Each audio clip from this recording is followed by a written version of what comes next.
Espérate, ¿qué? Activar audio. Hola, buenos días, buenas tardes a todos y a todas. Es un placer estar aquí presentando este ciclo de conferencias. Mi nombre es José Sobarzo, soy integrante del grupo Macrohistoria del Mundo Actual. Queremos darles la bienvenida a todos, agradecerles por estar aquí hoy. Comenzaremos un poco presentando el ciclo de conferencias que daremos comienzo hoy y que va a continuar hasta el 18 de marzo. La charla de hoy tiene que ver, va a presentar el doctor JJ Ruiz Ibáñez y Ana Díaz Serrano, van a trabajar sobre la hispanofilia más allá de París. El 25 de febrero daremos paso a un estudio sobre redes comerciales y financieras en las monarquías ibéricas. Luego continuaremos con el derecho y la historia del derecho en la construcción de las monarquías. El 11 de marzo compararemos imperios, los debates sobre la colonización ibérica en los siglos XVI y XVII. Y el 18 de marzo cerraremos conversando sobre la monarquía hispánica, una estructura imperial policéntrica de repúblicas urbanas. Les comento, digamos, la excusa un poco para realizar este ciclo de conferencias tiene que ver con, digamos, el cumplimiento, digamos, de 10 años de la edición de un libro muy importante en el último tiempo para este tipo de historiografía, que tiene que ver con el libro Monarchy Polycentrics: How did early modern Spain and Portugal achieve and maintain a global hegemony? Este libro, si bien se editó en el 2012, digamos, este año estaría cumpliendo 11 años, fue, digamos, el inicio de toda una concentración de trabajos muy importantes que dieron un giro a lo que se venía trabajando sobre estas temáticas. Por eso nos parecía interesante, a 10 años y un poco más de esta publicación, ver los avances, los cambios y las nuevas aproximaciones que desde la perspectiva de las monarquías policéntricas podían suscitarse en el último tiempo. La idea también del ciclo tiene que ver con la presentación de uno de los editores de ese libro que nos pueda contar sobre cómo fue la realización de esa publicación y el momento en el 2011-2012, el momento historiográfico en el que se publicó, combinado con la presentación de otro historiador, con otro doctorando, que nos pueda contar cómo ha influido en su obra estas nuevas perspectivas, este nuevo punto de vista. Para hoy, en particular, bueno, va a presentar el doctor José Javier Ruiz Ibáñez, como les decía, y Ana Díaz Serrano, como un título tentativo que va a versar sobre la hispanofilia más allá de París. Andrea, si podemos pasar a la próxima, por favor, para presentar a, a ambos investigadores, comenzando con el doctor José Javier Ruiz Ibáñez. Él es doctor en Historia y profesor de la Universidad de Murcia, es uno de los fundadores de la Red Columnaria, ha publicado una gran cantidad de capítulos de libros, artículos de revistas y libros. Entre los últimos que podemos mencionar, coordinó el libro Las milicias del rey de España, Sociedad Política e Identidad en las monarquías ibéricas, del 2009, Las vecindades de las monarquías ibéricas, en el 2013. En el año 2022 publicó junto a Óscar Macín La historia mínima de los mundos ibéricos, y su último libro, en 2 volúmenes, que está justamente presentando en estos días, y que les recomiendo abiertamente, tiene el nombre de Hispanofilia, los tiempos de la hegemonía española. Por otra parte, la otra investigadora que nos acompaña hoy es la doctora Ana Díaz Serrano, es historiadora doctorada en la Universidad de Murcia y profesora de esa institución. Ha realizado estudios postdoctorales en el Colegio de México, Harvard, Stanford y el Instituto Max Planck. Dictó cursos de posgrado en la Universidad Andrés Bello de Chile y en la Universidad Iberoamericana de la Ciudad de México. participa en la red columnaria y particularmente en el nodo Repensar los Márgenes, que les recomiendo mucho que la sigan en Facebook porque publica muchas actividades y diversas cuestiones que son alrededor de estas temáticas. Sus líneas de investigación versan sobre las culturas políticas de la Edad Moderna, la perspectiva global y comparada de la monarquía hispánica y los estudios de los márgenes en la historia. También ha publicado diversos artículos, capítulos de libros y ha coordinado, por ejemplo, junto a Óscar Macín y José Javier Ruiz Ibáñez, el libro Huellas y Permanencias, Comprender un mundo global en la identificación del patrimonio novohispano del 2013. Bueno, esto ha sido toda la presentación. Lo que ahora quiero dar paso a que el profesor José Javier Ruiz Ibáñez nos comente un poco cómo fue, digamos, el marco en donde se desarrolló, se editó el libro que hoy nos convoca, en principio el de monarquías policéntricas, para luego pasar a su charla sobre la hispanofilia más allá de París. Muchas gracias y me olvidé decir, muchas gracias a todos los ponentes que tan amablemente se han prestado para colaborar en este ciclo de conferencias. Muchas gracias, JJ. Muchas gracias, doctora Ana. JJ, te escuchamos. Gracias. Bueno, lo primero, muy buenas tardes a todos. Espero que esté bien el día y que se presente propicio el fin de semana. Para comprender un poquito, bueno, primero, por supuesto, agradecer su presencia, agradecer al grupo de Macrohistoria la invitación a estar aquí con ustedes hoy y, bueno, pues platicar un poquito de qué fue lo que sucedió hace 12 años, hace 10 años, y qué fue lo que sucede ahora mismo. Cómo se puede ver la evolución de las diversas propuestas de comprender como espacios relacionados, pero también como espacios unitarios a la vez, de diversos, lo que son esos mundos ibéricos, ¿no? Sobre el libro, que es este, por otra parte, con su bonita columnaria, aunque es una columnaria moderna, no es una columnaria antigua, la que se puso en la portada, es una reacuñación del siglo XX, decir cosas muy rápidas. Cuando se publica en el 2012, el libro no es que sea un libro manifiesto, porque no tiene un carácter unitario en el sentido de un discurso común y compartido, pero sí es un libro, ¿cómo decir? Un libro proclama, más que manifiesto. ¿Proclamar qué? Y esto es importante. Bueno, antes decía el doctor José Sobarzo, que yo era fundador de Columnaria. También lo es Ana Díaz Serrano, en esa empresa estábamos juntos desde el principio. Y Columnaria se funda en el 2004. Polycentrics aparece en el 2012.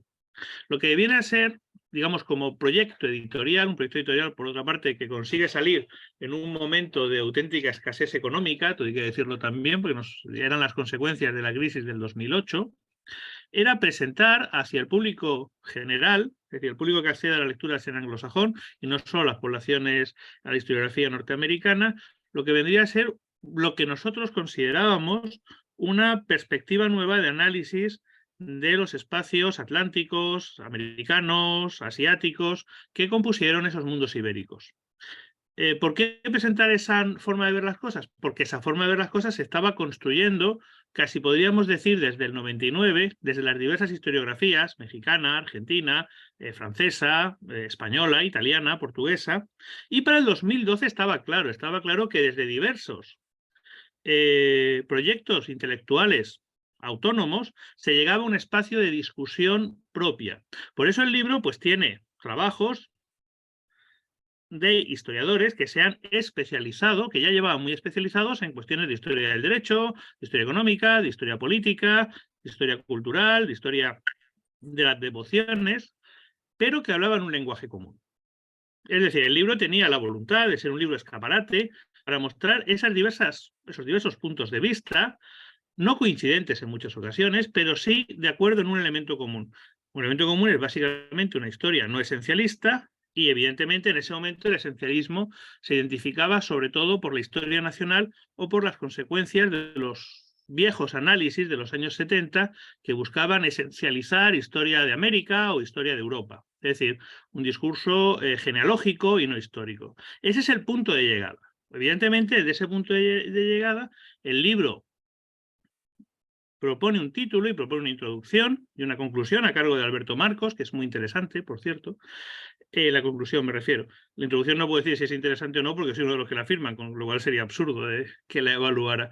Pero que esa propuesta se basa en un principio central, que es rechazar los discursos de centro-periferia como elemento omniexplicativo de todo y asumir, pues desde la experiencia de la historia política, de la historia económica, de la historia cultural, de todas estas perspectivas que se han federado, asumir que cada uno de los múltiples espacios que integra los mundos ibéricos se territorializa como centro de decisiones en muchos aspectos, que en consecuencia, para centros de decisiones que por supuesto se pueden jerarquizar, que por supuesto esas jerarquías son inestables y que por supuesto para comprender eso hay que irse a la práctica del análisis histórico y hay que huir de los discursos ideológicos que predeterminan la construcción de un pasado imaginario. Es un poquito lo que es la estructura y la vocación del libro. Para responder a ello, pues podría haber aparecido mucha más gente, porque es una banda amplia lo que era este grupo, lo que es este grupo. Pero bueno, pues al fin podría haber estado Ana Díaz, por ejemplo, perfectamente. Pero al final, bueno, pues por X o Y razones, los libros son así, aparecen las personas que aparecen. Quizá aparecen historiadores americanos, quizá menos de los que debieran, en eso estamos de acuerdo, aparecen historiadores europeos y sobre todo aparece una visión generalizada mucho más presente de los mundos hispánicos que de los mundos lusos. Eso también quizá son los trabajos sobre el total que tratan sobre los mundos lusos, Brasil y Portugal y también el estado de India. Pues esto es un poquito, evidentemente el libro pues tuvo su repercusión, evidentemente el libro pues también tiene su posibilidad de reflexión y ha dado lugar a múltiples discusiones, por discusión sobre si es policéntrica, si es conectada, si los mundos ibéricos son compuestos. Más allá de todas esas retóricas, porque yo le tengo pánico a los discursos escolásticos en historia, que sacralizan una palabra porque lo haya utilizado o dejado de utilizar un historiador, lo interesante es que esta perspectiva pone a un nivel analítico legítimo a todos esos espacios y invita a reflexionar que la comprensión de cualquier espacio de los mundos ibéricos, de su monarquía, los mundos ibéricos lo utilizo, si queréis lo explicamos luego, con una vocación mucho más amplia que monarquías ibéricas. Bueno, pues comprender cualquiera de los fenómenos nos permite entender el conjunto y no podemos entender ningún fenómeno particular sin entender el conjunto. Bueno, ese vendría a ser un poco, de forma como muy detallada, no, como muy poco detallada, quería decir, perdón, como muy poco detallada, lo que vendría a ser la vocación y el momento historiográfico de este libro. Evidentemente, después, ¿qué ha pasado? Pues que cada uno hemos seguido con nuestras investigaciones y hemos seguido discutiendo todos estos elementos. Y bueno, y se ha incorporado mucho más gente, pues hay debates interesantes, a veces un poco reiterativos, sobre si hay que hablar de mundos, de reinos en América o hay que hablar de colonias, evidentemente no desde la perspectiva del viejo debate de mediados del siglo XX, sino desde un ejercicio de la práctica de la investigación. Pero bueno, lo que yo voy a plantearles hoy es un elemento concreto de esa aproximación postnacional a la historia de los mundos ibéricos. Y ahora sí, evidentemente, voy a justificar por qué hablo de mundos ibéricos y no solo de monarquías ibéricas. El capítulo de Manuel Herrero, junto con el mío, vendrían a ser los capítulos que ocupan en el volumen, la parte final, estamos castigados, porque vendrían a ser la parte más que se podría identificar como relaciones internacionales o posición de la monarquía respecto a otros sujetos políticos. Por decirlo, es más complicado, pero bueno. ¿Qué es lo que cuál es el artículo que yo planteo ahí? Y vamos a verlo después. Lo que planteo es básicamente una descripción pormenorizada de la guarnición española de París de 1591-1594. Parecería un elemento absolutamente azaroso, pero es un elemento absolutamente azaroso que aparece en casi todos los manuales de historia de Francia, y que por muchas razones tiene una importancia central en el relato sobre la hegemonía imperial española. Les pongo en antecedentes para recordar los hechos. En un momento hay una crisis dinástica en Francia, una guerra de sucesión a partir de 1589, extremadamente larga, extremadamente dura. entre los diversos candidatos a suceder al rey de Francia, está la hija de Felipe II. Eso hace que Felipe II intervenga militarmente. Eso, y que un partido en guerra civil en Francia le pida ayuda, hace que tropas españolas y sobre todo muchísimo dinero de la monarquía se gasten en apoyar a facciones nobiliarias y a ciudades en Francia. Pero empiezan a hacer falta más recursos. En un momento determinado, lo que hace el rey católico es enviar tropas, y una de esas tropas entran en París. Vale, sorpresa, esa guarnición de París, que es central en los relatos sobre las guerras civiles francesas, nunca había sido estudiada. Sorprendente. Sobre todo porque no es lo mismo que haya una guarnición de 5.000 soldados que el que haya una guarnición de 800. Digo, a la hora de intervenir en la voluntad política de una ciudad donde se está decidiendo quién va a ser el próximo rey de Francia, en los Estados Generales de 1593. Utilizando el estudio de esa guarnición, como saben ustedes, al final no se elige Isabel Clara Eugenia, se refuerza el discurso de ley sálica y se la excluye por la sucesión femenina a la corona de Francia. Eso va a dar lugar a medio plazo al hundimiento de la posición imperial española en Francia, al final de la expansión imperial española y a medio plazo a la pérdida de la hegemonía. Es una cosa que lleva a la otra. Francia no va a incorporarse indirectamente a la monarquía, sino que va a seguir siendo una monarquía católica autónoma que terminará partiéndole la espalda a la monarquía hispánica en la década de 1650, 1660, 1680, con Luis XIV. Vale. Es decir, es un hecho anecdótico, pero es un hecho historiográfico. ¿Por qué? Porque el relato de esos hechos, de ese fracaso de la intervención imperial española en Francia, se había hecho sin estudiarlo. Se había hecho a partir de la apropiación como relato historiográfico nacional francés, sobre todo desde la época, bueno, evidentemente el relato borbónico, oficial de la Casa de Borbón, que es la que triunfa esa guerra civil, que luego se refuerza por la idealización de Enrique IV en el siglo XVIII y por la historia republicana, primero en la época de Luis Felipe y luego durante la República Francesa, sobre esta guerra civil.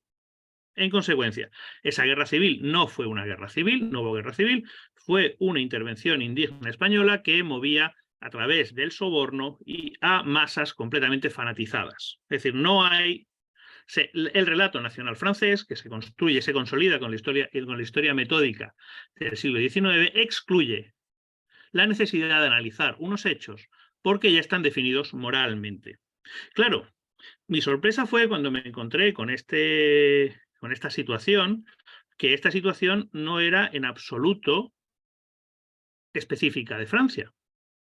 Lo sorprendente es que ya previamente ya me he encontrado con situaciones igualmente pintorescas en las que, por ejemplo, territorios del norte de Francia se habían incorporado a la monarquía hispánica, ahora sí, por aclamación popular. Bueno, del norte de Francia no, del sur del imperio, si hablamos propiamente en términos jurídicos. Y eso reforzaba una idea que ya habíamos planteado Gaetano Sabatini y yo mismo en un artículo que se llama La monarquía como conquista, en el 2009, que era el carácter estrictamente dependiente de la capacidad imperial de expansión española, y cuando hablo española puedo hablar también portuguesa, de la necesidad de movilizar voluntades fuera de sus fronteras. Es decir, la expansión militar española, de eso sabe mucho más la doctora Díaz Serrano que yo, por ejemplo, a la hora de expandirse en nuevos escenarios, más allá de Europa, va a requerir, evidentemente, de movilizar muchas voluntades. Serán esas voluntades las que construyan el imperio. Y serán esas voluntades las que sean premiadas. Sean premiadas con reconocimientos de estatus. Pero eso que pasa en el centro del actual México también pasa en Malaca, o también pasa en Aceh, o también pasa en Birmania, o también pasa en Ceilán. Es decir, o por supuesto en los territorios musulmanes dependientes del rey de Portugal, tanto en el norte de África como en toda la costa africana, tanto oriental como occidental. Claro, es ahí donde surge, casi al mismo tiempo que sale este libro, quizá incluso antes, un proyecto genérico, que es un proyecto que denominaremos hispanofilia, que se ha declinado a través de diversos momentos y que me ha llevado, pues digo que viene desde antes, el estudio, 17 años de trabajo. 17 años de trabajo porque primero hay que intentar definir el objeto, Y la hipótesis es clara. La hipótesis se va a formular tanto en ese artículo con Gaetano Sabatini como en 2 artículos publicados en Análisis Toasian Social, uno en solitario y otro también con Gaetano Sabatini de hace 2 años. La poderosa debilidad de la monarquía hispánica, que es como se llama. La cuestión es que a partir de ese punto concreto de analizar que París fue el centro de la monarquía hispánica, ¿por qué? Porque en ella se tomó una decisión que determinó completamente su futuro. Si se incorporaba o no se incorporaba, directa o indirectamente, el Reino de Francia en la monarquía. Y no olvidemos nunca, siempre lo digo porque soy bastante reiterativo, el Reino de Francia duplica en población a toda la península ibérica. No es un rival menor en absoluto. O sea, la monarquía hispánica en gran parte existe porque existe el Reino de Francia. Si la toma de decisión del futuro de la monarquía se da en París, también se ha dado en muchos más sitios y en consecuencia ha tenido muchísimos más protagonistas. ¿Quiénes? Aquellos que han decidido aliarse, o que han decidido aliarse no por una vocación de servidumbre ni este tipo de cosas propias de una historia, como decir, genealógica latinoamericanista, que va. Se han buscado aliarse por la sencilla razón que intentan, a través de ese pacto con el rey católico, defender sus intereses. Punto. Evidentemente, lo que pasa es que las alianzas se van a redefinir, se van a construir continuamente. Sobre esa hipótesis, es decir, que la monarquía hispánica se expande gracias a movilizar muchas voluntades que mayoritariamente no son de súbditos del rey católico, que son de súbditos de origen africano, americano, asiático y, por supuesto, europeo, porque eso que sucede en esos otros territorios también sucede en Europa, eso da lugar a una reflexión general y a una investigación general sobre todos esos territorios, sobre cómo se construyó esa monarquía y cómo en un momento determinado, a finales del siglo XVI, por la convergencia de múltiples razones, 2 de las cuales son decisivas, una gran crisis dinástica y una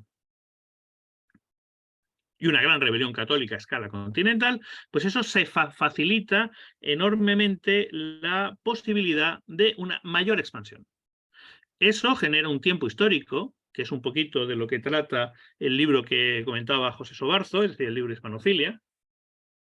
Cómo se construye un tiempo histórico, el tiempo de la hegemonía española, a través de la convergencia, de la confluencia de múltiples tiempos. Y el libro del que les estoy hablando, que ha salido hace 1 mes y pico, 2 meses ya, tiene por subtítulo Los tiempos de la hegemonía española, y no es un subtítulo baladí. De hecho, el libro es un diálogo directo, frontal, con Ferdinand Brodel y Felipe II, el Mediterráneo y el mundo mediterráneo, perdón, el Mediterráneo, el mundo mediterráneo en tiempos de Felipe II. Porque si Brodel, la gran reflexión es qué es el tiempo histórico, con toda la modestia del mundo, la gran reflexión de Hispanofilia es qué es el tiempo histórico. Respuesta a la que, evidentemente, que un historiador reflexione sobre el tiempo no tiene nada de original. Esto está muy visto ya, ¿verdad? Pero lo que considero que puede ser interesante, la hipótesis general, es que esas posibilidades de expansión de finales del XVI tienen naturaleza distinta a la expansión, a la construcción de la monarquía hispánica a principios de ese siglo, que son mucho más potentes, pero que terminan llevando al fracaso. ¿Por qué? Porque llegan demasiadas peticiones al rey católico para ocupar territorios. La palabra ocupar no es nada feliz, diría más bien para integrarse dentro de la política local de todos esos territorios. Esa multiplicidad de peticiones simultáneas generan una imagen de fuerza que realmente no corresponde a la realidad. Ese no corresponder a la realidad, antes o después, generará frustraciones. Eso le llamamos un nudo temporal, la convergencia de múltiples percepciones del tiempo. El tiempo de que es el momento de hacer la revolución en París contra un rey legítimo, el tiempo de que es el momento de buscar un nuevo rey. Cada uno define la urgencia que legitima la intervención española. Se genera así una propuesta interpretativa para explicar no solo la hegemonía imperial española de finales del XVI, sino también cualquier hegemonía imperial. Es decir, asumiendo que las hegemonías, o más bien lo que es un análisis de qué es una hegemonía. Cualquier hegemonía no se basa en la fuerza bruta, si exceptuamos a Gengis Khan, claro. La hegemonía se basa esencialmente en que los demás piensen que existe la hegemonía y que sume suficientes voluntades. Evidentemente no es un trabajo de sociología histórica, ni es un ensayo, es un libro de historia. Lo que se hace es lo mismo que hemos hecho para París, y de hecho tiene un punto... El artículo de París vuelve a aparecer muy ampliado y como un capítulo del libro, precisamente se llama así, París, capital de la monarquía española, porque es el ejemplo central. Es el ejemplo central, pero también nos sirve para ver lo que ha pasado en Ceilán al mismo tiempo, para ver lo que está pasando en Malaca, para ver lo que está pasando en Grecia, con las rebeliones de Dionisio el filósofo. Entonces, bueno, esto es un poquito lo que es la propuesta. Digamos, a partir de las percepciones que se formularon y de la investigación concreta, que ya está claramente madura en el 2012, eso permite lanzar una hipótesis de investigación, desde luego no una hipertesis, una hipótesis de investigación, y permite plantear 10 años después, pero 17 años después de investigación, que se dice pronto, plantear una visión general, ya no solo de lo que fue la hegemonía imperial española, sino también, que es quizá el segundo elemento, es un elemento cuando formulé el discurso sobre el tiempo me supuso 3 años extra de trabajo con los que yo no contaba, pero que han sido un privilegio poder hacerlos, formular lo que es una reflexión muy personal, muy personal, sobre lo que es el tiempo histórico. Y bueno, pues un poquito lo que yo quisiera plantear. Creo que me ha ajustado estrictamente a los 30 minutos. No sé si me he pasado, si no ha llegado don José. ¿No? Muy bien, muy bien. Muchas gracias, doctor JJ. Bueno, antes de darle la palabra a la doctora Nadia Serrano, quisiera pedirle a todos los participantes que si tienen preguntas, por favor las coloquen en el chat y que luego al finalizar vamos a tratar de agruparlas para poderlas hacer a los ponentes. Entonces, le doy la palabra a la doctora Nadia Serrano, agradeciéndole su participación, dejándola que tome agua, y ahora sí, la escuchamos. Muchas gracias, José. Muchas gracias a todos los organizadores de este ciclo de conferencia y a quienes sostienen este grupo de trabajo, Macrohistoria y Mundo Actual. Y también, obviamente, a quienes nos acompañan hoy en esta cita virtual internacional. Y bueno, a José Javier siempre por esta capacidad que tiene para proponer propuestas nuevas y provocarnos a ver cómo las cogemos, ¿no? Eso un poco. Y yo, de hecho, en mi intervención de hoy quería precisamente hacer algunas observaciones a ese paradigma policéntrico para el estudio de la monarquía hispánica, en mi caso más que de las monarquías ibéricas o de los mundos ibéricos, porque hablo desde mi propia experiencia como investigadora y de los proyectos que he ido desarrollando en estos últimos años, y digamos que mi campo de especialización ha sido estos territorios hispánicos, más que los portugueses.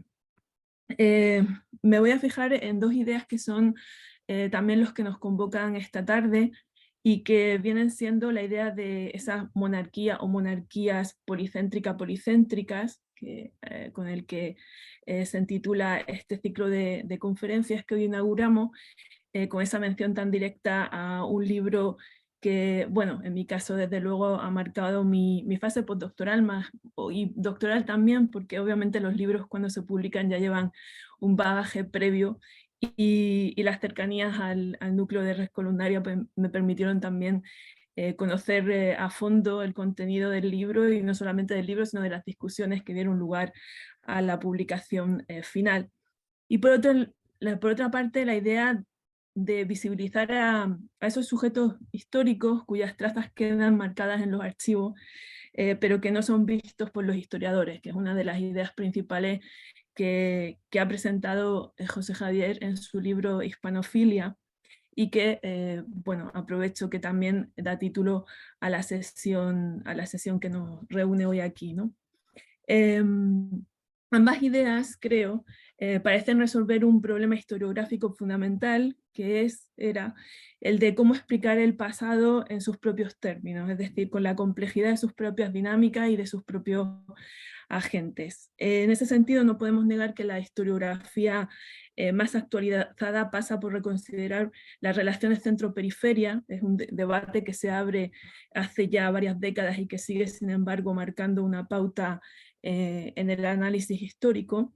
Y por otra parte también las discusiones en torno a la agencia de los sujetos históricos. En general se trata de una ampliación de los horizontes de análisis, moviendo los focos de interés, ¿no? Incorporando nuevos territorios y focalizando ese interés hacia nuevos grupos sociales y debatiendo incluso si podemos hablar de grupos o de individuos, que también es uno de los elementos que se marca en el trabajo de hispanofilia.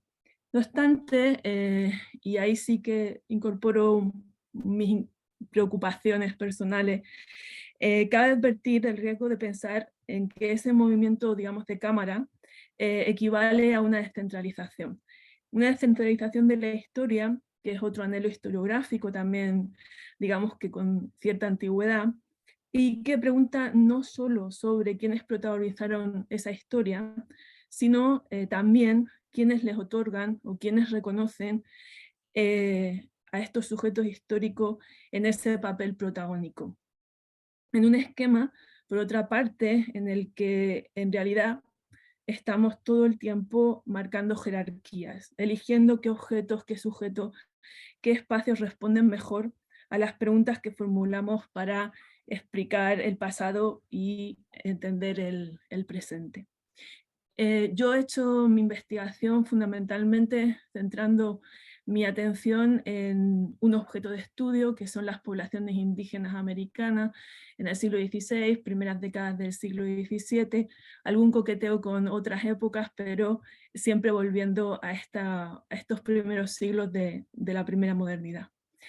En ese sentido, fijando la atención, llevando, digamos, a mi terreno la discusión, podemos decir que las tendencias historiográficas actuales han hecho un gran esfuerzo por visibilizar las poblaciones indígenas en el discurso histórico. Y en ese sentido destaca la valoración de su papel en la conquista y en la colonización del continente americano, ¿no? Con esa idea de los indios conquistadores, y que en parte pues, también aparecía reflejada en este artículo que señalaba José Javier con Gaetano Sabatini. Es decir, no hablar solamente de una conquista violenta, sino también una conquista basada en alianza, en negociación. De este modo se han estudiado con detenimiento los procesos de adaptación e integración de estas poblaciones autóctonas en las dinámicas trasplantadas desde Europa a América. Y de este modo pues, se ha conseguido denunciar su marginación en la historia más tradicional y que frecuentemente es la más popular, en la que tiene mayor resonancia, basada en prejuicios propios del pensamiento contemporáneo, ¿no? Un poco esa idea de salvar el anacronismo, en este caso sobre el papel, sobre el protagonismo, si queremos llamarlo así, de estos sujetos históricos que son la población indígena.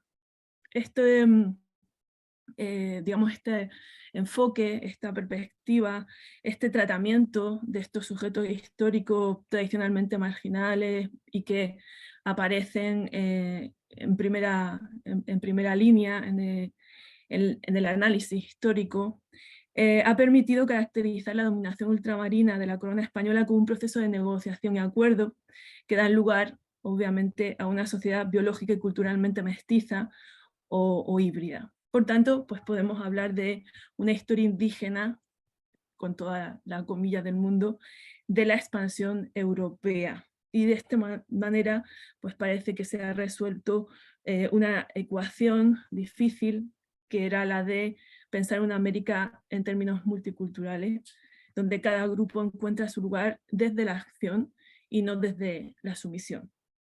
El problema en este desarrollo historiográfico son, desde mi punto de vista, dos, que es los que me interesa destacar aquí y los que me gustaría discutir con ustedes esta tarde. Por un lado, es que se ha centrado la atención, es decir, los estudios que se han hecho sobre estas poblaciones indígenas han sido en regiones con una centralidad histórica. Es decir, allí donde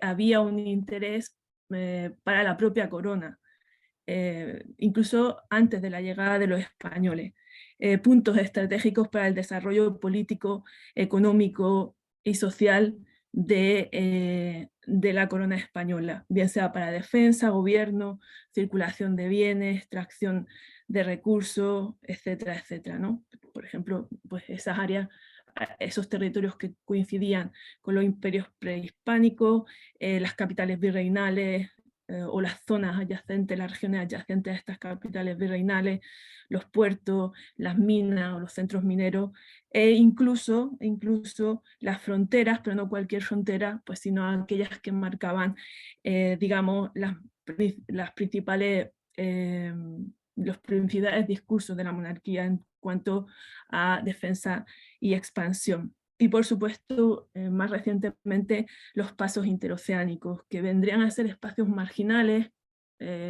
muy apartados de estos centros de poder quizás, pero que sin embargo en los imaginarios de conquista y expansión sí que tienen una gran importancia. Y me refiero obviamente a Magallanes y al Estrecho de Magallanes y la zona del Istmo de Panamá. Y el otro problema es que estos estudios sobre las poblaciones indígenas pues se han centrado no en cualquier indígena, sino en un grupo concreto dentro de este grupo social, que van a ser obviamente los caciques, ¿no? Finalmente, pues una historia de élites.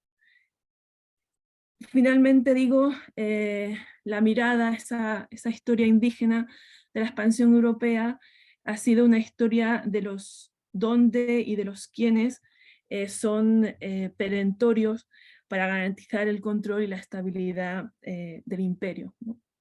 Podemos decir que los historiadores han seguido los caminos trazados por los poderes europeos en el mapa americano, y en tanto en cuanto el principal objetivo viene siendo de estas propuestas explicar la naturaleza de ese poder y a su vez identificar los mecanismos de su crecimiento y conservación.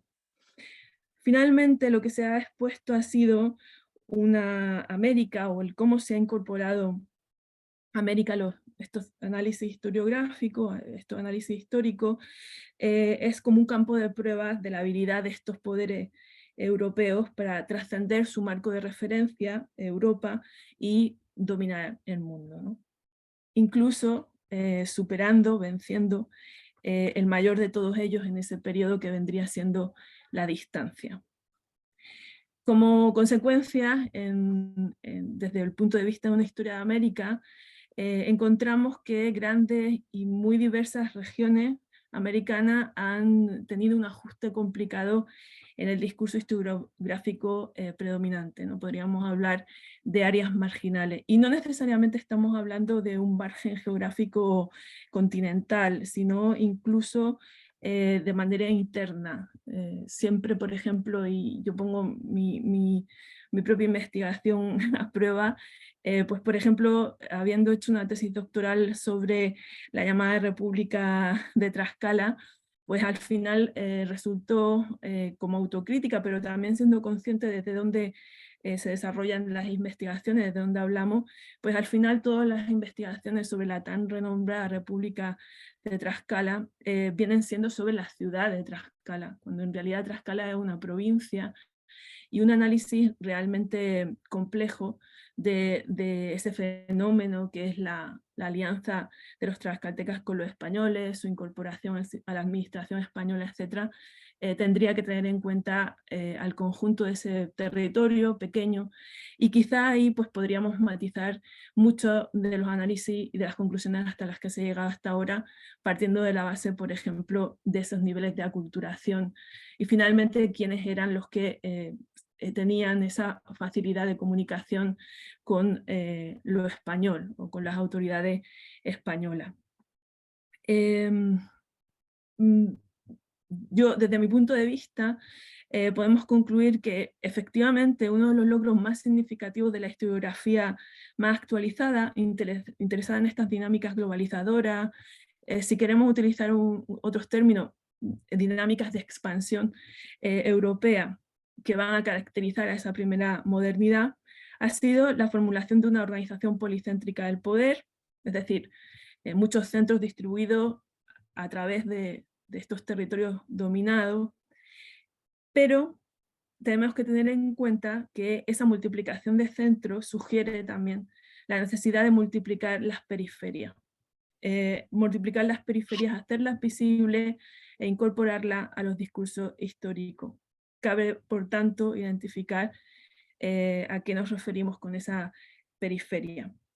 Y ahí sí que les quería dar algunas pinceladas de lo que ha sido lo que es mi actual propuesta de investigación, una investigación que está muy en fase inicial, prácticamente en su fase efectivamente de propuesta, que tiene que ver con el interés en crear o proponer o al menos esbozar un marco metodológico capaz de generar un discurso histórico descentralizado y multicultural que explique la primera modernidad, no solamente de manera compleja, que siempre se ha hecho referencia a esa palabra, ¿no? Una historia compleja, sino también completa, digamos que se termine de dibujar el mapa de efectivamente quienes intervinieron en estos procesos.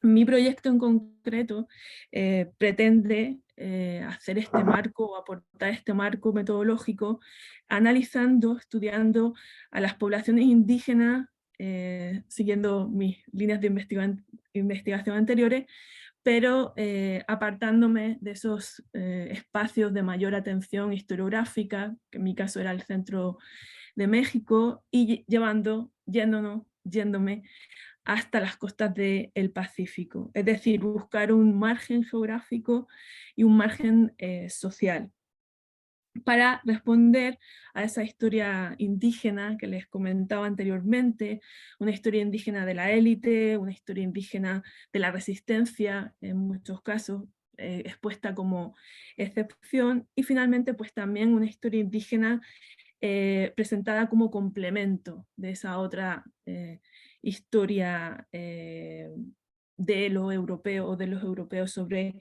el continente americano. Y por otra parte también una respuesta a una historia atlántica, de ahí de irnos al Pacífico, una historia de América que se ha enfocado desde ese dinamismo, de esa conexión entre Europa y América a través del Atlántico, que finalmente no deja de ser una historia de Europa ampliada hacia ese otro lado del Atlántico que se justifica como parte de una historia europea porque también responde a sus proyecciones y a sus necesidades. Finalmente, el objetivo principal es, bueno, pues delimitar efectivamente, hablar de una monarquía hispánica también desde los límites de esa dominación fáctica, haciendo también un equilibrio entre el entusiasmo por esa dominación de jure, que es el punto de partida, y analizando desde la práctica una dominación de facto, es decir, hasta dónde llega realmente la monarquía hispánica. Porque estas costas pacíficas permitían preguntarnos sobre los dónde y los quiénes, pues quizá no es que no compartieran por una cuestión de animadversión esta idea de esa filia por el rey de España o por lo hispánico, sino que simplemente en algunos casos ni siquiera llegaba en la idea de una dominación extraamericana, ¿no? Y ahí, pues, por ejemplo, uno de los casos bien significativo podrían ser pues esos indios de la isla Mocha en las costas, frente a las costas de Chile, que colaboraban con los holandeses, pues quizás no como un ejercicio de rebeldía contra el rey de España, sino simplemente porque el rey, la idea de que formaban parte de esa monarquía hispánica tampoco les había quedado tan clara, ¿no? Por otra parte, pues también permite este acercamiento a las costas del Pacífico, hacer una historia desde el dónde y desde los quienes funcionan en marcos de referencia diferentes al de otros territorios, a pesar de formar parte de esta misma dominación hispánica.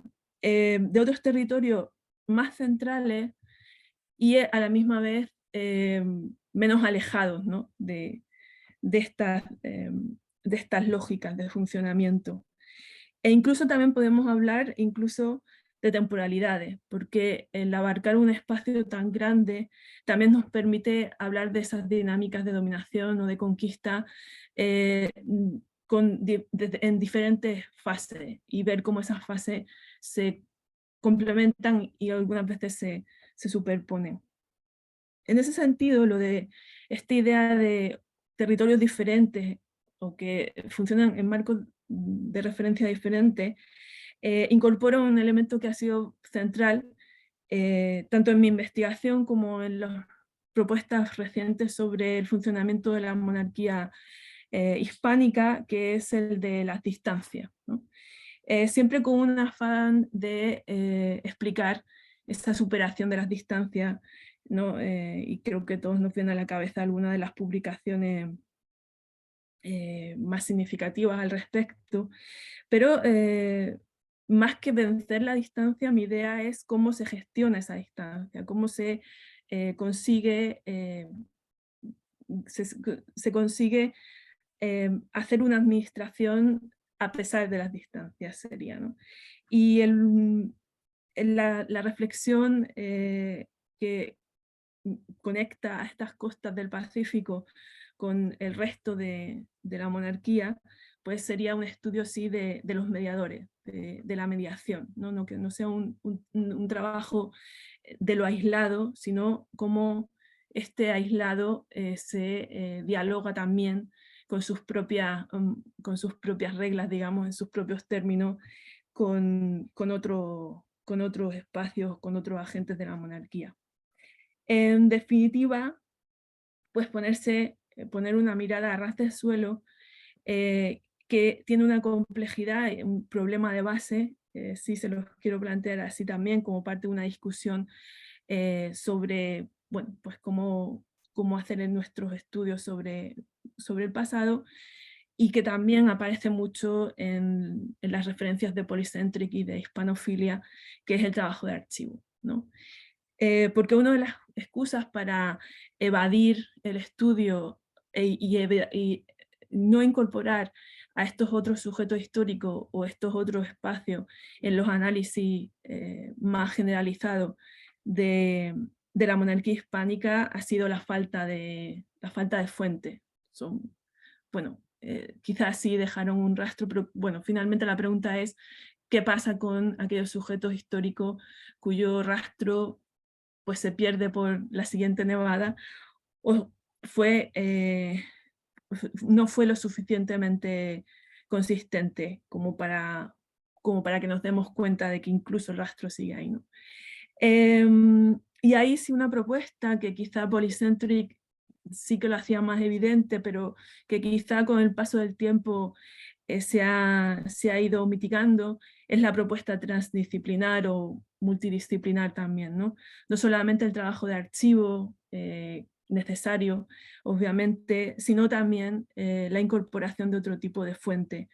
Fuentes literarias van a ser muy importantes en este tipo de investigaciones. Las crónicas, no las crónicas de la conquista, sino, por ejemplo, los derroteros de los navegantes, y no solo españoles, sino, por ejemplo, ingleses,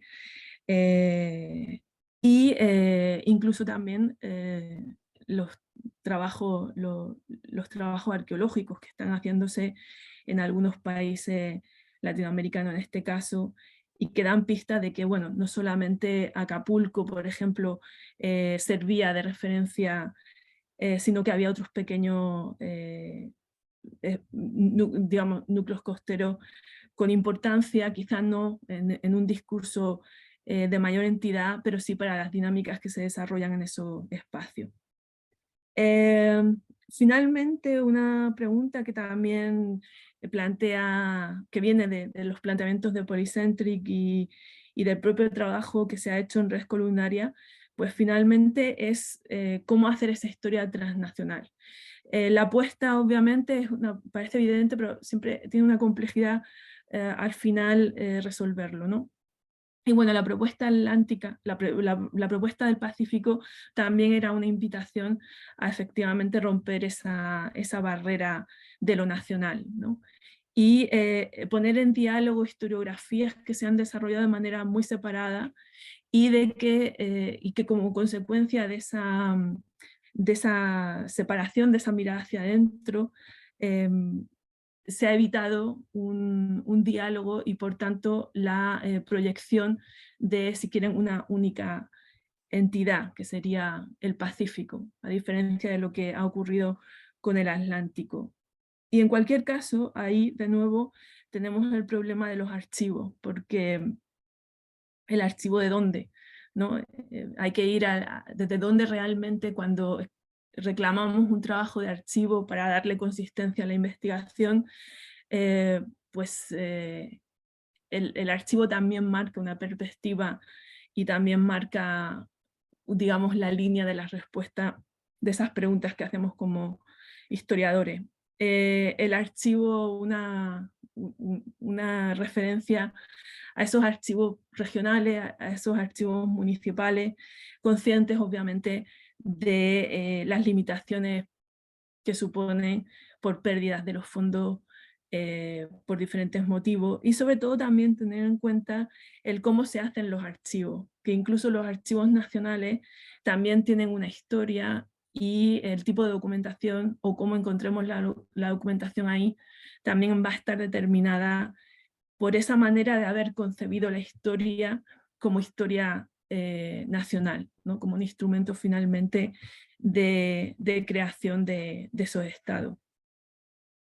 Por tanto, bueno, les he planteado una serie más que nada de problemática desde el punto de vista, insisto, de mi propia investigación, con lo que ha sido mi experiencia con un sujeto histórico que para mí es el que da las respuestas a las preguntas que a mí me interesa hacerle al pasado, ¿no? Que son estas poblaciones indígenas americanas. Y que me llevan, por otro lado, a estudiar otros sujetos históricos para entender pues, elementos como les decía antes, el de la distancia y la mediación. Quedo atenta así, no sé el tiempo, como vamos creo que bien, quedo atenta así a las preguntas y para hacer aclaraciones o discutir otros aspectos que consideren. Muy bien, muchas gracias, doctora Ana. Ahora la idea es, bueno, trabajar con las preguntas del público. En principio tenemos 2 para realizarle a JJ y luego otras a Ana Díaz Serrano. Para el doctor JJ, preguntarle qué diferencia marca entre los mundos ibéricos y las monarquías ibéricas, y en relación con ello, bueno, sería otro aspecto en realidad, preguntarle cómo es posible trabajar las monarquías ibéricas sin caer en la idea del centro y periferia, cuando las fuentes con las que trabajamos habitualmente, y que un poco lo señalaba y lo traía a colación la doctora Nadia Serrano, por lo general han quedado de la administración monárquica y muy pocas de los pueblos subalternos o de las mismas sociedades indígenas. Hay como, la pregunta lleva a ese desfasaje que existe entre las fuentes historiográficas para trabajar los distintos niveles de centro y periferia, tal vez, que existen dentro de una misma geografía. Comenzamos con esas 2, por favor. Claro, muy buenas tardes, muchas gracias por las preguntas. A ver, ¿por qué mundos ibéricos y no monarquías ibéricas? Porque una monarquía es un espacio de definición política y jurisdiccional, que tiene unas fronteras más o menos ambiguas, pero que tiene unas fronteras. Entonces, si hablamos de monarquías ibéricas, ¿sigue incluir Túnez, que es un territorio musulmán vasallo del rey de España? Yo creo que sí, incorporar y comprender Túnez en tanto en cuanto que la política interior tunecina de los Hafsida, o después de la ocupación otomana, está muy condicionada por la, digamos, tentación española. No hay que olvidarlo, será la monarquía quien apoya a los Hafsida o una parte de los Hafsida, como a una parte de los saadíes en Marruecos, a mantenerse en el poder. Si no incorporamos esos territorios, nos estamos quedando quizá un poco con lo que decía la segunda pregunta, aunque sinceramente a mí el término de poblaciones subalternas, me suena a un discurso un tanto enlatado, si me puedo permitir, con todo el respeto decirlo, y muy prefabricado. Y voy a explicar por qué. Al contrario, si incorporamos todos esos territorios, nos damos cuenta que en cierto sentido Francia también forma parte de los espacios ibéricos. ¿Por qué? Porque la religiosidad francesa se define en parte a través de la influencia de la religiosidad española, y cuando hablo de la francesa me refiero a la polaca. O si hablamos, por ejemplo, de poblaciones no sometidas en América que pactan con los españoles para recibir armas de fuego para oponerse a la presión portuguesa en la zona guaraní, y eso es que terminará dando lugar a las reducciones guaraníes, que evidentemente no es una decisión española, es una decisión de la población que necesita un apoyo militar contra los paulistas. Y lo mismo podemos decir de otras zonas que no están incorporadas propiamente en la monarquía. El Reino del Congo, por ejemplo, es decir, territorios que, pues hombre, ciertamente no tienen en un momento determinado una dependencia jurídica del rey de España, no son territorios patrimoniales o del rey de Portugal, pero cuya política, cuya cultura, cuya religiosidad, cuya economía sí está imbricada a diversos niveles y en diversas cronologías, que es lo importante. Y es decir, que en mi opinión de subalternos tienen poco. Lo que hacen es tomar sus decisiones, sus élites o sus poblaciones ordinarias. Y quiero recordar, por ejemplo, que uno de los elementos de reflexión importante es el ejercicio de las armas, las milicias. Y eso demuestra que personas muy ordinarias tienen mucha posición de poder en espacios de poder. Entonces, eso creo que es mucho más enriquecedor para entender, para explicar unas dinámicas imperiales que solo en parte son decididas desde la posición de la administración real. Claro, ¿la administración real interviene? Por supuesto que sí.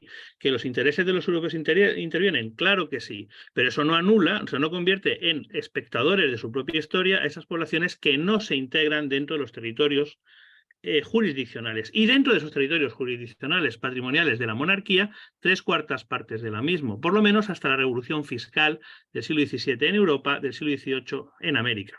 O sea, la expansión de la revolución fiscal. Claro, las fuentes. A ver, las fuentes son las que son. Y eso hay que tenerlo claro. No se vale a coger atajos. Bueno, eso es un curso básico de epistemología, todos lo sabemos, ¿no? Lo que podemos saber, lo podemos saber, y muchas cosas que no podemos saber.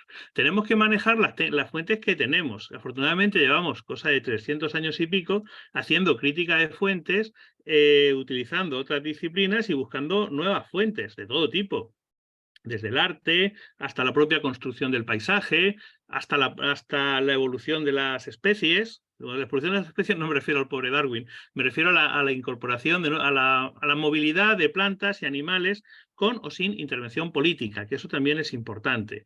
Es decir, todos son fuentes. Claro, partiendo de la base que quizás lo que habría que hacer en el sentido de lo que propone Román Bertrand, y es un poco creo que lo que intentamos hacer en Hispanofilia, es decir, mostrar que el protagonismo está en las fuentes francesas, en las fuentes inglesas, en las fuentes griegas, en las fuentes otomanas, y en los historiadores que lo han trabajado, porque evidentemente, pobre de mí, jamás me he acercado a una fuente otomana, porque lo que voy a hacer es mirarla, porque soy incapaz de leer el Parsi. Lo que hay que sumar, y yo creo que eso no es que sea perfectamente legítimo, es que es deontológicamente necesario, son múltiples puntos de vista. La historia no se puede construir, no en mi opinión, y en ese sentido no espero que nadie esté de acuerdo conmigo, bueno, ni en ese ni en ninguno, no en mi opinión, a partir de una perspectiva que ordena el pasado.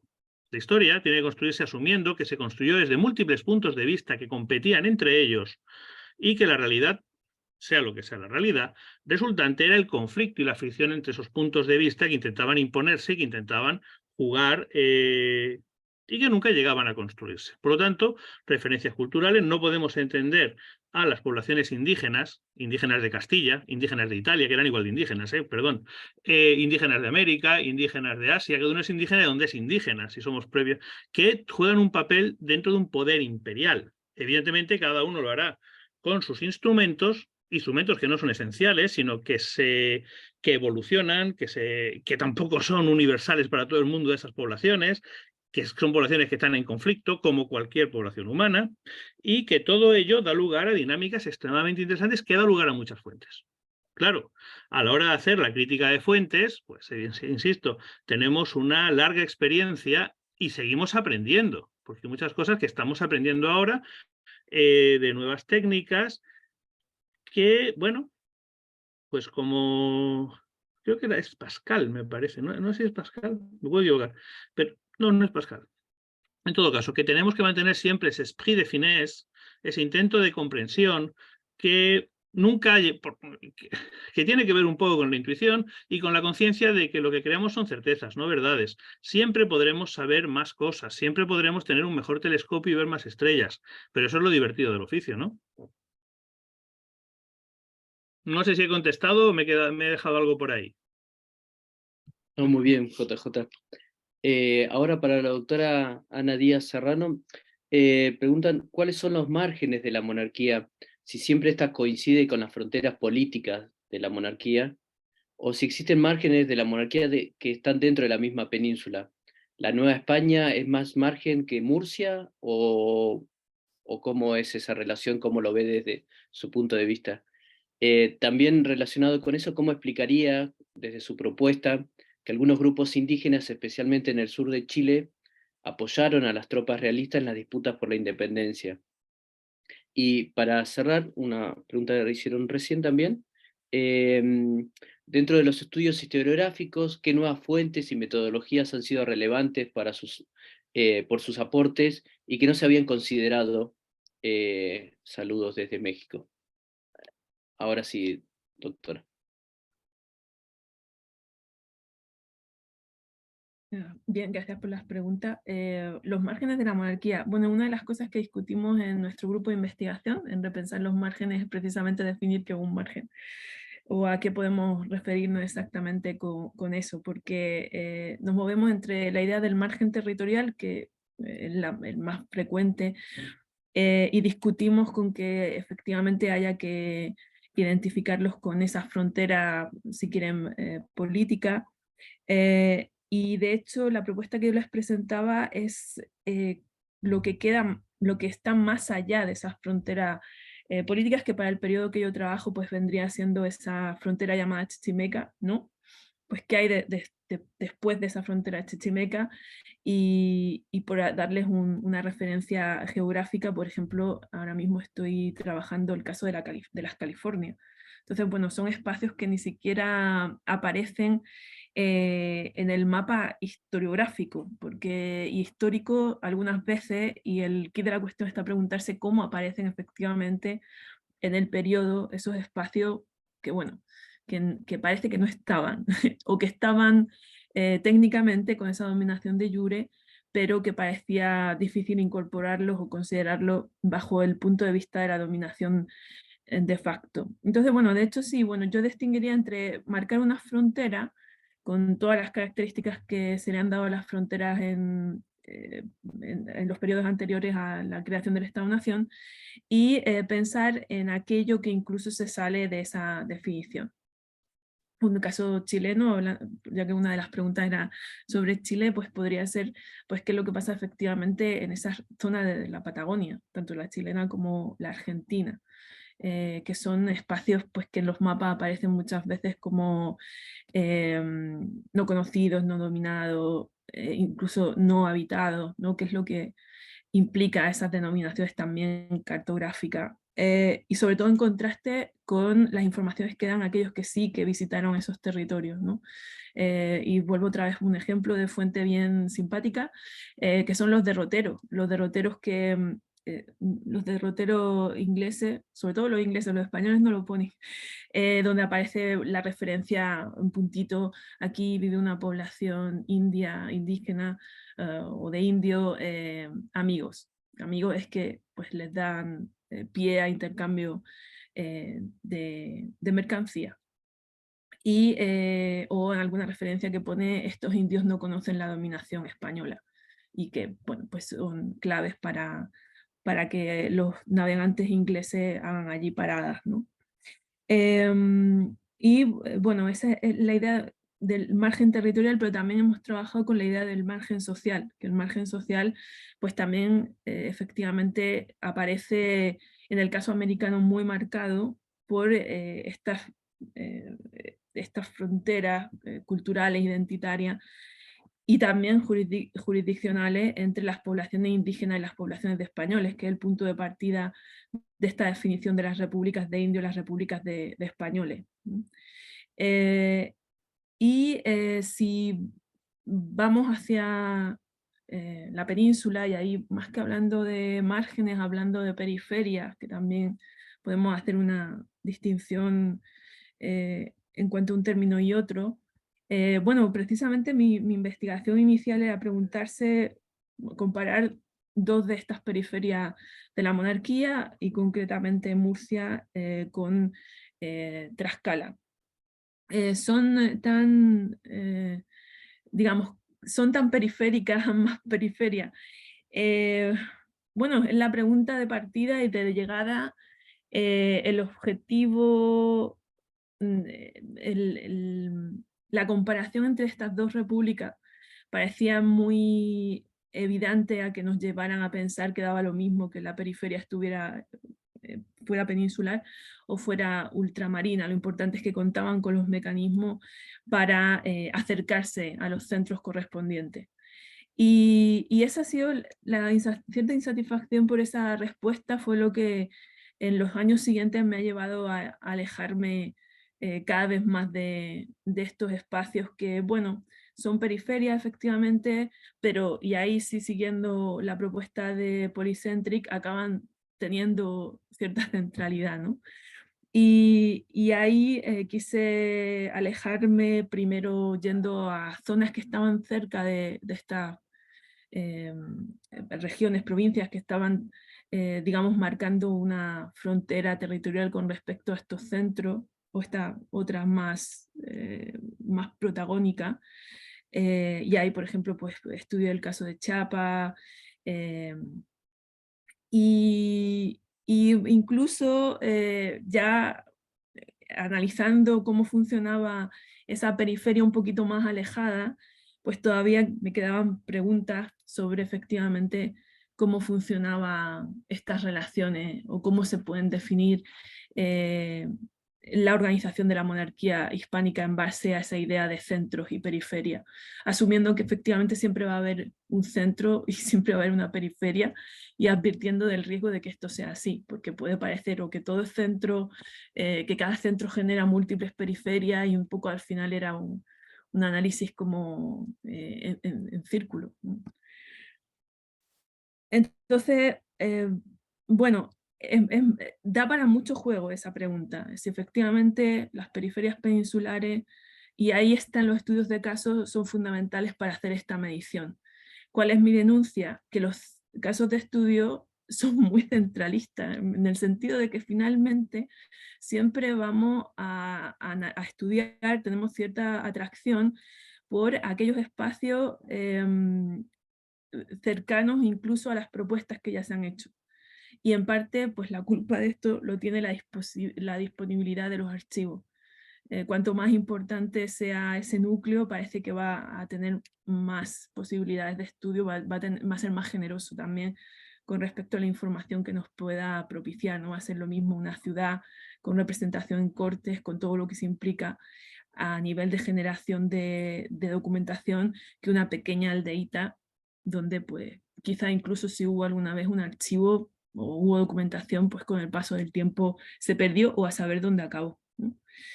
Entonces, bueno, esa era un poco parte de mi reflexión, tiene que ver con esas advertencias de ojalá pudiéramos hacer estudios de casos que completaran un mapa, y señalar que, bueno, que la historiografía digamos, no es tan expansiva, y tiene esa tendencia a irse hacia aquello que le va a resultar más fácil analizar. Por lo tanto, una invitación al tipo de investigación, de propuestas de investigación. Con respecto a por qué las tropas araucanas apoyaron a las tropas realistas, bueno, Tlaxcala también apoyó a los ejércitos realistas, no estaba de acuerdo con la independencia, y en ese caso la explicación es muy sencilla porque ellos mismos así lo expresaron, y era porque finalmente Tlaxcala, como República de India, había hecho todo un ejercicio a través de esta relación con la corona y el virreinato, etcétera, de conseguir un status quo dentro de la monarquía. Y lo que percibieron era que el fin de la monarquía iba a suponer también el fin de ese status quo y a saber dónde quedaban dentro de ese organigrama. No sé el caso particular de las tropas araucanas o de los grupos araucanos, pero bueno, también podría explicarse por ahí, porque si remitimos a los parlamentos y estos suponen tratos, pactos que se hacen entre los araucanos y los españoles, pues quizá también se vio peligrar este tipo de acuerdos entre ambos poderes, ¿no? Podría ser una posibilidad. Insisto, no conozco el caso concreto, igual pues conociendo un poquito más se podría llegar a otras conclusiones, pero por el tema de la perspectiva comparada, pues a los tlaxcaltecas les pasó eso, que temieron que perder su posición, o sea, perder los privilegios y por tanto perder una manera también de manejarse dentro de la administración a otro nivel, no solamente en local, sino a nivel, en este caso, virreinal. Y la última pregunta que era sobre metodologías nuevas, ¿qué metodología y algo más era metodología técnica? Y las fuentes que habías trabajado. Ok. Bueno, en metodología, yo la verdad, a mí me ha servido mucho la comparación, pero siempre con cuidado, sin entusiasmarme demasiado, porque por ejemplo una de mis críticas a estos análisis sobre la capacidad globalizadora de la monarquía es un exceso de entusiasmo y con respecto a tomar un modelo y ir buscando el modelo y buscando la confirmación del que el modelo estaba en todas partes y medir a partir de ahí el éxito o no, incluso de la monarquía como conjunto, ¿no? No sé, me complica un poco esto que José Javier ha dicho varias veces, ¿no? La cosa de Túnez, Atenas y no sé, me acuerdo ya. Yo creo que no, yo creo que no todos, no hay, estas conexiones creo que hay que verlas con cuidado y bueno, yo por ejemplo a la hora de elegir los casos de comparación siempre tengo en cuenta una serie de criterios que me permitan hacer las conexiones sin caer en los riesgos de forzarlas o de acabar diciendo, pues bueno, esto no tiene nada que ver y que también iría un poco contra el sentido del tipo de preguntas que yo hago y que se está haciendo la historiografía al respecto. Entonces, bueno, la perspectiva comparada podría ser una opción como para este tipo de análisis. Yo sí he procurado, pues, bueno, también buscar siempre con criterio crítico, siempre con una mirada crítica, aquellas propuestas anteriores que, que de alguna manera me ayudaban a mí a pensar eh, en otra manera de historiografía, o sea, cómo contestar a la historiografía que tampoco es hegemónica, pero digamos la que de alguna manera se nos presenta de una más evidente en los ámbitos en los que nos movemos. Y más que nada porque, bueno, por insatisfacciones o una necesidad de ir más allá, no por un mero ejercicio contestatario. Y ahí, por ejemplo, esta idea de la historia descentralizada, que ahora sí me está gustando mucho utilizarlo, pues bueno, viene de los años 70 y se ha utilizado sobre todo para la historia de género en el último tiempo, por ejemplo. Y bueno, no tener miedo a hacer estos paseos por estas otras propuestas y coger de estas propuestas lo que realmente parece útil para, aunque se trabaje en otros objetos de estudio u otras temáticas.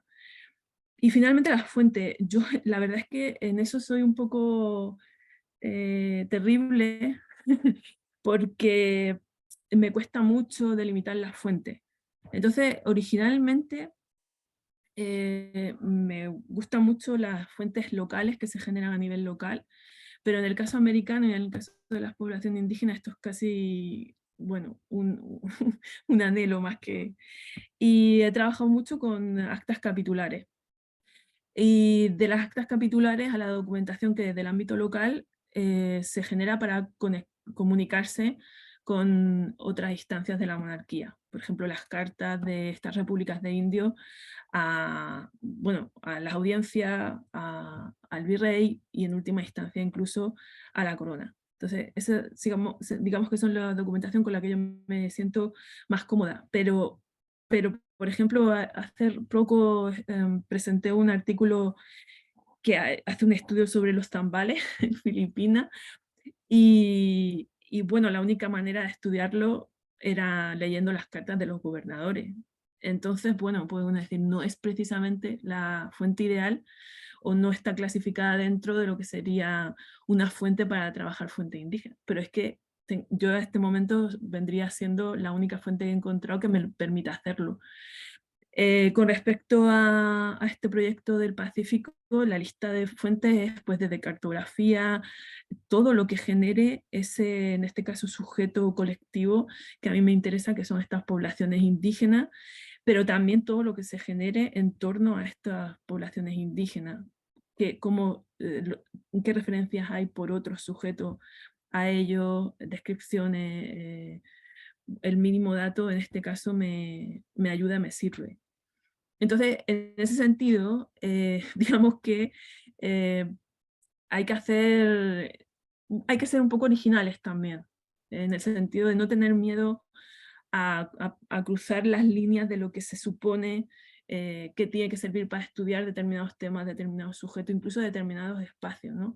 Porque, por ejemplo, cuando yo les digo que ahora mismo estoy estudiando la California y todo el mundo me redirige al siglo XVIII, porque es cuando se supone que aparece la California en las discusiones incluso de la corona. Y no, pues el esfuerzo es ver qué documentación habla, hace referencia y cómo se trata este espacio en épocas anteriores. Y ahí hay desde informes de misioneros, referencias en esto que les comentaba de los derroteros, referencias de los virreyes también con estos intentos de expedición. Bueno, la mayor cantidad de fuentes posible con el pequeño problema que implica, y ahí eso sí que es un ejercicio que hay que conocer los archivos, hay que conocer qué archivos están disponibles, qué tipología de documentación ofrece cada archivo, con estas trampas que también decíamos que los archivos pues también se crean. Entonces, por ejemplo, pues desde el Archivo General de India hasta el Archivo Histórico Nacional de la Nación de México, hasta cualquier archivo municipal o regional que se presente, y ahora con esta cosa de las búsquedas digitales, pues incluso fondos estadounidenses donde son muy abundantes los de la temática californiana, ¿no? Y ahí el problema quizá sea también los fondos económicos para poder hacer este tipo de investigaciones de tan amplio espectro, que en ocasiones el resultado son muy pequeñitos. O sea, el ir a México a hacer una investigación donde a lo mejor pues, no se va a encontrar una gran cantidad de documentación e información. Pero bueno, digamos que la innovación también implica este tipo de complicaciones. Bueno, no me quiero alargar más por si hay alguna pregunta y seguimos. Perdón. No, por favor. Bueno, quedan dos últimas preguntas que de alguna manera pueden ser, digamos, abordadas por los dos, creo que en diferentes sentidos, pero sí pueden ser abordadas por ambos. En principio, JJ, seguramente estás habituado a que te marquen, que te señalen que el concepto de hispanofilia genera connotaciones particulares para la historiografía americana, más que nada relacionada con el hispanismo. Es preguntarte cómo marcas tu diferencia con esa corriente, y también preguntan, digamos, ¿Cómo has notado esto, digamos, repercusión dentro de la corriente esta que ha resurgido mucho en el último tiempo con rasgos del hispanismo franquista? Y en el mismo sentido, digamos, preguntarle a Ana Díaz Serrano en relación a la misma idea de hispanofilia, cómo la trabaja ella, si le genera, digamos, qué tipo de rebote, digamos, qué tipo de connotación entiende que tiene trabajar a partir de esto de la idea de la hispanofilia. Y por último, la doctora Mariana Canedo nos señala algo muy interesante que tiene que ver cómo estas propuestas, digamos, la idea de las monarquías policéntricas, cómo lo han abordado. Digamos, sé que ambos son docentes y en licenciatura, cómo han abordado estas nuevas propuestas dentro del plano de la enseñanza, cómo abordar las complejidades que tiene esta nueva propuesta en un cuatrimestre o en un semestre de educación, cuando otras corrientes son muy dominantes y significa para los estudiantes que tal vez están introduciéndose en estos temas, como darles vuelta todo lo que estaban pensando. ¿Hay proyectos relacionados o en curso para pasar estos esfuerzos intelectuales en el sentido de la enseñanza de licenciatura? Me imagino que ya en posgrados es algo habitual, pero es otro tipo de estudiante. Esas dos, para los dos, y cerramos con eso. Muchas gracias.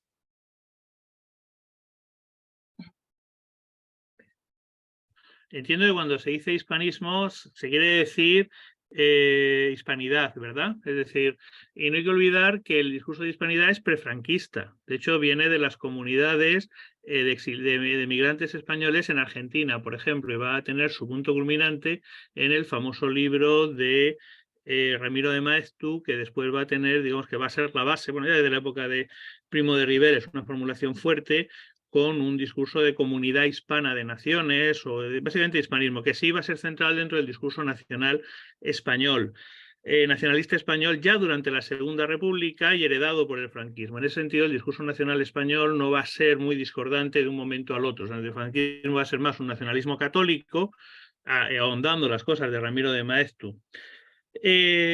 Vamos a ver, las afirmaciones, la respuesta a veces es sencilla y es compleja. Hispanofilia se puede utilizar de muchas maneras. De hecho, ha salido este mismo año un libro con el mismo título, no con el mismo subtítulo, recalcando pues, las razones para amar España, y etcétera, cosa que es una opinión política en la que ni entro ni dejo de entrar. El hispanofilia, tal como lo uso yo, es una categoría analítica. Aparte, digamos que se hace un esfuerzo por dejarlo muy claro. Una categoría analítica que no entra en un debate, porque me parece que es un debate, es como si habláramos sobre si las enfermedades las producen los miasmas. Es un debate que científicamente hablando más tiene que ver con la formulación decimonónica de la afirmación nacional y esencialista que con la comprensión del pasado, que es a mí lo que me interesa, y para eso utilizo artefactos intelectuales, utilizo categorías analíticas y en muchos casos no las utilizo, las invento. En ese sentido, claro, un proceso de comprensión que evita de entrada las definiciones genealógicas, hombre, no solo choca con una historia, con una percepción neoimperial del pasado, también choca con los discursos neoesencialistas que proliferan con los discursos de la poscolonialidad y elementos parecidos. Es decir, las afirmaciones esencialistas que se basan en pensar que hay una realidad objetiva histórica, independientemente que se hagan desde la diestra o desde la zurda, en mi opinión, siempre tienen el mismo supuesto intelectual, básicamente, que es un supuesto intelectual que yo creo que a los historiadores no debería interesarnos, es decir, porque nosotros intentamos comprender, no verificar genealogías de gente y pueblos, supuestos pueblos. El pueblo, eso es irnos directamente, no es irnos al siglo XV, eso es irnos a Herder, y eso es irnos a Fichte, y declinarlo en todas sus formas, vestidos de conquistadores o vestidos de indígenas, me da exactamente igual. Entonces, pues sí, en eso puede ser molesto, pero es que básicamente nunca he pretendido ganar ningún sentido de popularidad. Y aparte, una cosa importante, es que tampoco no es un debate, porque es una discusión en dos planos.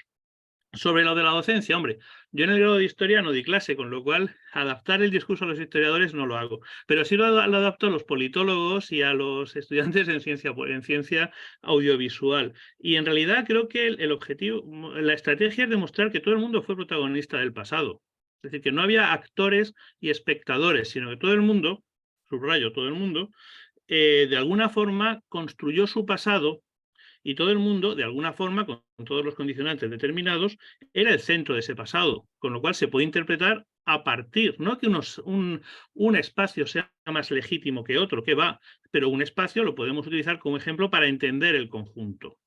En ese sentido, bueno, pues Oscar Massin, que es el que pone La parte sensata, y yo hicimos este libro, pues lo tengo aquí, el de los mundos ibéricos, que no puedo decirlo, pero que se lo pueden bajar gratis de internet, porque no puedo decirlo, porque eso sería completamente, iría en contra de los derechos de la editorial, en Academia Edu, pero yo no lo he dicho, el que creemos que es una visión bastante completa y bastante compleja de esa realidad en la que todo el mundo es protagonista. Todo el mundo es protagonista y que todo el mundo puede centrarlo, y que las dinámicas de resistencia de las poblaciones campesinas en América a los procesos de independencia, es decir, al liberalismo, los encontramos en las dinámicas de resistencia de los campesinos en Europa.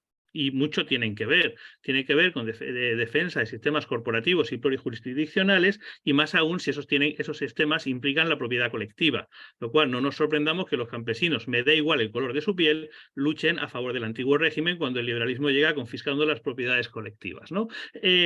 Confiscándolas y repartiéndolas entre la élite, por cierto, quitando los sistemas de protección de antiguo régimen y añadiendo esa cosa sutil que se llama el racismo biológico. Pero bueno, es decir, hay muchas formas de entender el pasado y de ver que hay dinámicas extremadamente que evidentemente no pueden ser iguales, porque por definición nada es igual a nada, pero que sí se componen de representaciones culturales y de dinámicas sociales y de medios de oportunidad que no reciben modelos, sino que construyen procesos simultáneamente, que es lo importante. Sobre metodología, me gustaría recomendarles este libro,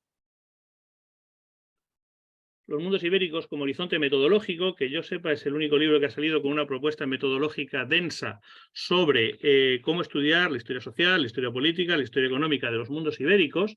Aquí sí me doy todos los golpes de pecho que ustedes quieran, porque es un libro con autores mayoritariamente, de forma abrumadora, pero no todos, mayoritariamente europeos, pero por una razón sencilla también. Permítanme explicar la culpa, aunque ello no justifique la acción, porque es un homenaje a la archivera, a la gran archivera, la archivera maravillosa del Archivo General de Simancas, que es básicamente el paraíso. Desgraciadamente, Carlos III, entre las pocas cosas malas que hizo, estuvo, eso es una broma, estuvo separar el Archivo General de Indias del Archivo General de Simancas, y eso ha tenido situaciones catastróficas que han retrasado muchísimo la visión de una historia conjunta, de una historia total de esos mundos ibéricos. ¿Por qué? Porque los historiadores sobre América no se han cruzado menos de lo que debieran, por lo menos hasta los años 90, con los historiadores de Europa. Bien, como la gente que ha ido a Simancas, desgraciadamente viene poca gente que trabaje sobre América, mal hecho porque hay enormes fuentes sobre América, pues la mayor parte de la gente, digamos, de la corte de admiradores de Isabel Aguirre Landa, pues éramos europeos, mis disculpas, pero es un libro de reflexión metodológica en serio, muy en serio, con autores, bueno, muy característicos de una generación, también hay que decirlo, y con dinámicas que, igual que se explican para Cuevas de Almanzora, estoy pensando en un trabajo absolutamente maravilloso sobre Cuevas de Almanzora, que es un pueblo, un pequeño pueblo bicicletero maravilloso, nada de pinche, que es asaltado por los magrebíes y genera una cantidad infinita de fuentes, porque se llevan a toda la población. No se la llevan, una parte se va con los magrebíes y se lleva al resto de la población. Bueno, pues los procesos que comprendemos en un sitio nos pueden aclarar y abrir vías para entender, analizar otros sitios. Claro que sí. Entonces, bueno, pues esa sería mi respuesta a las dos preguntas. Y además, de paso, hago propaganda de los libros, que está bien, o sea, hay que leerse los libros. Ya. Bueno, yo aclarar, yo no uso el término hispanofilia en mis trabajos porque, bueno, simplemente es otra perspectiva la que yo utilizo. No me interesa tanto el apego que entiendo que hay en la palabra hispanofilia, polofilia, de los sujetos que yo trabajo con respecto al rey de España o lo hispánico. Entonces, bueno, no es una palabra con la que yo me siente especialmente, o sea, no la uso, de hecho no la uso. Pero es verdad que me interesa mucho lo que lleva consigo todo el discurso, toda la propuesta que esconde esta palabra. Y con respecto a la recepción, la identificación de esta hispanofilia con el hispanismo, sí que lo entiendo como problemática, tanto la propuesta por el uso del hispanismo, el desarrollo del hispanismo en la época, por una historiografía franquista, si queremos llamarla así, historiografía o historia franquista, y sobre todo por el hispanismo decimonónico en América Latina, con la connotación que lleva implícita, ¿no? Y sí que les señalo que yo el problema en realidad no lo tengo tanto con estas etiquetas, sino con la etiqueta del indigenismo, que es otra etiqueta.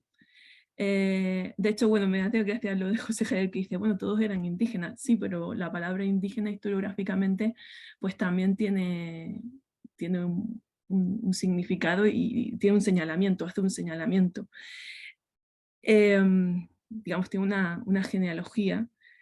Y en ese sentido, y con esto las dos preguntas, la pregunta sobre cómo enseñar esta propuesta, si quieren una propuesta alternativa a esta historiografía hegemónica que nos viene efectivamente de los relatos nacionales, pues a mí lo que sí que me gusta es precisamente hacerles una genealogía de cómo se ha hecho esa imagen histórica, cómo se ha generado esa forma de entender el pasado.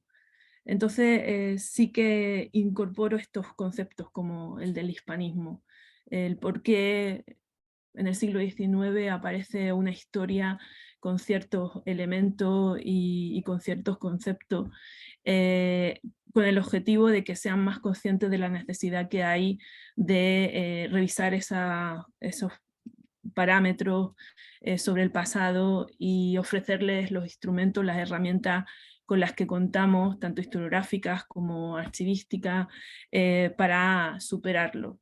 Y yo creo que es especialmente interesante que los estudiantes, o al menos en mi caso, son mucho más receptivos algunas veces que nuestros propios colegas a plantear esto, bueno, a acercarse a estas otras maneras de entender el pasado, con otros sujetos, con incluso otro espacio, etc. Quizá porque esas historias, si queremos tradicionales, quizás no les son tan satisfactorias para las preguntas que ellos están haciendo, para las inquietudes que ellos tienen como nuevas generaciones. Entonces, por lo general, además, como es muy fácil mostrarle imágenes, fuentes visuales, fuentes escritas, darle ya una serie de trabajos, publicaciones que ya son abundantes sobre esta otra manera de entender la historia, son fácilmente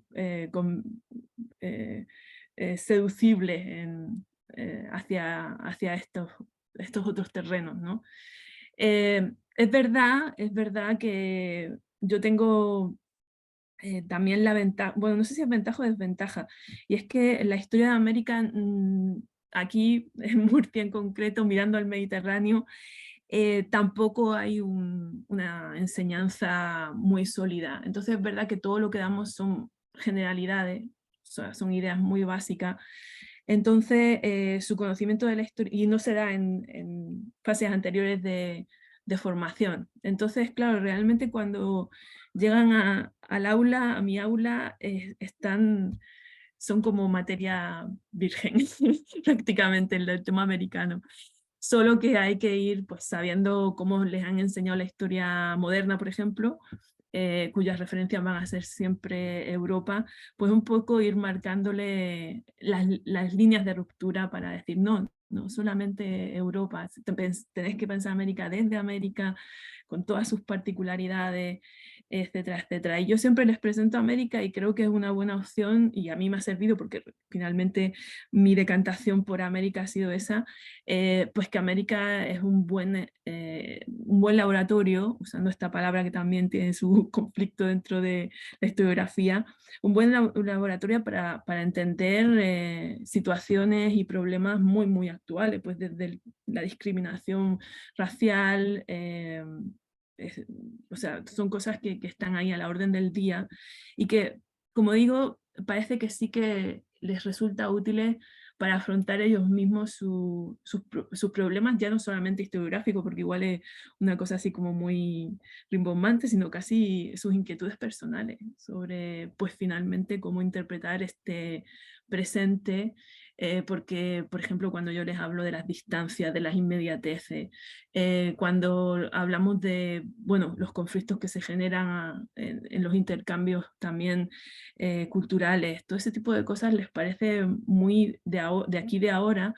Claro, en el caso de Murcia no es el problema indígena lo que les puede resultar evidente, pero sí, por ejemplo, pues con las poblaciones del norte de África, o por ejemplo con las oleadas migrantes que ha habido de subsaharianos, todo ese tipo de cosas les dan las herramientas para interpretarlo y valorarlo a lo mejor más allá de estereotipos y más allá de marcos muy cerrados que no les resuelven nada. Entonces yo simplemente marcaría así, volviendo a la primera pregunta, la necesidad de hacer una genealogía de las palabras, hacer una historia de los conceptos, no omitirla, no darla por hecho, hacerla y explicarla y ponerse desde donde estamos hablando, también con las palabras, con los términos que utilizamos, y plantear que el problema no solamente del hispanismo, sino cómo otros ismos han sido utilizados pues también como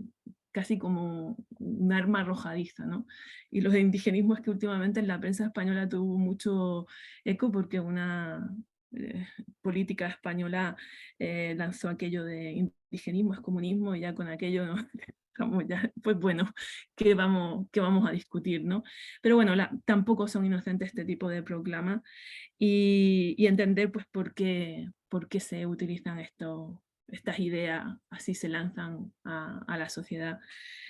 ¿Por qué trabajos como los de Roca Barea sobre imperiofobia tienen tantísimo éxito, tanto eco social, ¿no?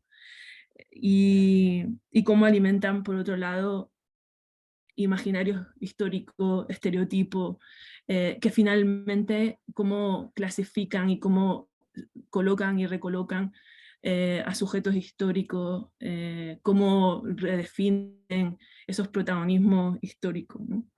Y finalmente los jóvenes los que nos permiten en el aula es darles también a ellos la oportunidad de sopesar un discurso y otro, preguntarles directamente, ¿os parece convincente? ¿Dónde veis los problemas de los discursos? O sea, no ocultárselos, todo lo contrario, ponérselos encima de la mesa y debatirlos y explicarles por qué un discurso, por qué otro, por qué uno como historiador, como investigador puede considerar mejor, qué aporta cada uno. También muy importante que entiendan a quién está dirigido cada discurso, que entiendan también que los discursos históricos tienen una intencionalidad, que uno no es libre de pecado, tampoco como historiador, y que bueno, que sean conscientes de que eso les puede también pasar a ellos como en un posible futuro como investigadores, ¿no? Bueno, creo que con eso, muchas gracias por la pregunta. Esa pregunta me parece especialmente importante también tenerla en cuenta. Muy bien, bueno, muchísimas gracias a ambos. Ha sido como un comienzo fabuloso, súper estimulante a partir de sus respuestas e intercambios. Entonces, bueno, solo resta invitarlos a todos y a todas para continuar con el ciclo de conferencias que va a continuar el próximo sábado con la conferencia del doctor Gaetano Sabatini y la doctora Benedetta Crivelli, que van a hablar sobre redes comerciales y financieras en las monarquías ibéricas. Posteriormente, el otro sábado, Tamar Herzog y Marcelo Paulo Correa van a trabajar sobre el derecho y la historia del derecho en la construcción de las monarquías ibéricas. El 11 de marzo, el otro sábado, Pedro Cardín y María Meneses Muñoz van a comparar los imperios, los debates de la colonización ibérica en los siglos XVI y XVII. Y por último va a cerrar este ciclo el sábado 18 de marzo, Manuel Herrero Sánchez junto a Jonathan Orozco Cruz, hablándonos sobre la monarquía hispánica, una estructura imperial policéntrica de repúblicas urbanas. como ven, son todos temas súper interesantes que están conectados con lo que hoy trabajamos, así que los esperamos para que vengan, se inscriban, síganos en nuestras redes sociales, que ahí van a tener todos los avisos. Y por último, solo resta convocar a todos para que vean y también manden artículos a nuestra revista Macrohistoria.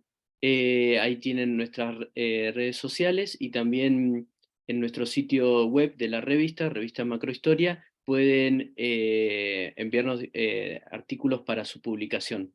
Así que bueno, estaremos atentos a todo ello. Nada más por aquí.